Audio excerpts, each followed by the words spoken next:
President Trump fighting back against the Dems' push for impeachment as the left continues their attacks. My next guest is outraged and says this is not an impeachment process and certainly not a regular one.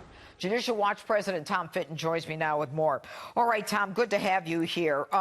What effect do you think there is with the failure of Nancy Pelosi to do that roll call vote to get 218 votes to create an official impeachment inquiry?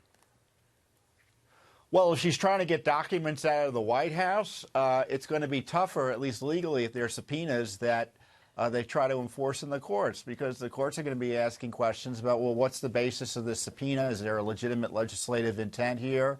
And the White House is going to say, no, they don't. They have this faux impeachment inquiry. They're just fishing. And we've got these presidential prerogatives that we have to protect here. You know, impeachment doesn't overrule the Constitution. The president has rights, both as president constitutionally and as a citizen. And the failure to allow him to exercise his rights suggests further that the corruption needs to be addressed more directly here. Because, in my view, this is a coup, not impeachment. Clearly. And presidential power, of course, is at its height when we're talking about foreign affairs, White House personnel, and White House documents. And it's certainly with whatever this joke is that's going on, where, you know, impeachment always takes place in judiciary, never in intel.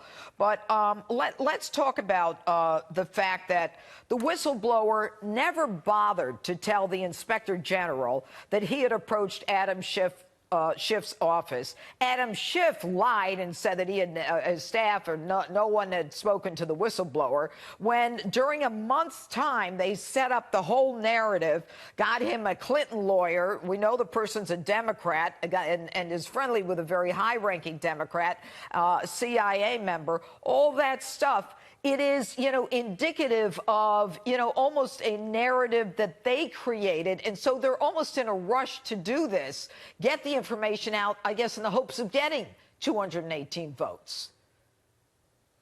Yeah, that's why, you know, speed is on their side, because it doesn't allow a fair investigation of what I consider to be the underlying potential criminality in how this whistleblower complaint came about. It looks to me like there were people in the administration, deep staters, whoever, who were mishandling and sharing improperly classified information to target Trump. They wanted to leak it out, so they gussied it up, presumably with the advice of Schiff World, into a whistleblower complaint, and thinking that would legalize it. But the other problem is they were communicating with Schiff about it outside the ordinary process. Schiff was lying about it and misstating what was actually in the underlying transcript. And they all knew what was in the underlying transcript, so they were misstating and mischaracterizing it. So you got this fundamental corruption behind the launch of this impeachment inquiry.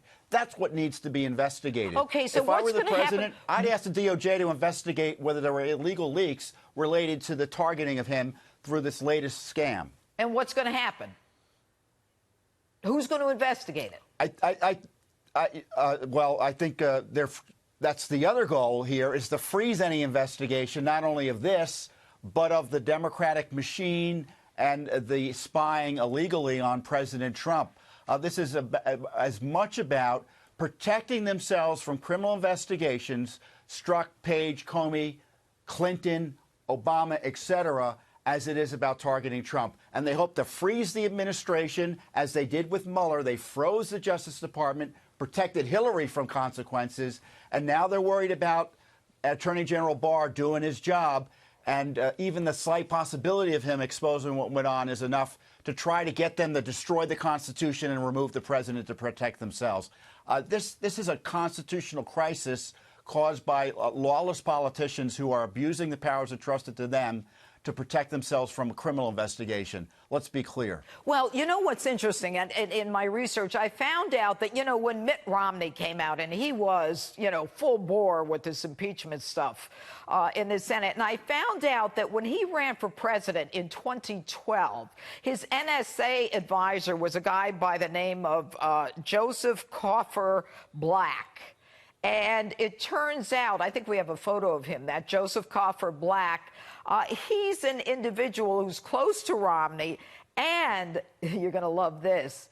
was a member of the Burisma board, which might explain why Mitt Romney has so much venom when he's talking about this and ignoring the Joe Biden piece when a friend of his is on the board of Burisma, which absolutely the Ukraine has indicated they're now going to reinvestigate because the other case was closed apparently prematurely.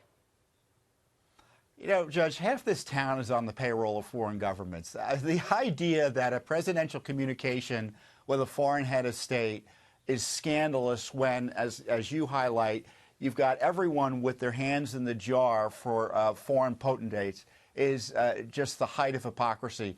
But it highlights where you're talking about the Senate.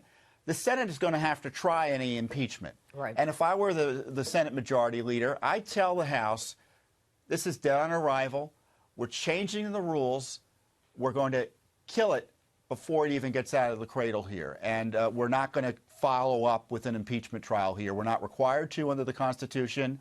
And we see the corruption here, and we're not going to buy into and play your game and ratify your abuse of power by further harassing the president with an unnecessary impeachment trial. They should throw the charges out like a judge would if the prosecutors were corrupt. But good old Mitch McConnell is like, yeah, if they do, we're going to have to listen to it. We'll have a trial. I mean, what's up with that? Well, those are the current rules, and I think American citizens should be asking Mitch McConnell to exercise his prerogatives as majority leader. They run the Senate there and change the rules. It's not a suicide pact. They can change the rules to protect the Constitution. I agree. Thanks so much.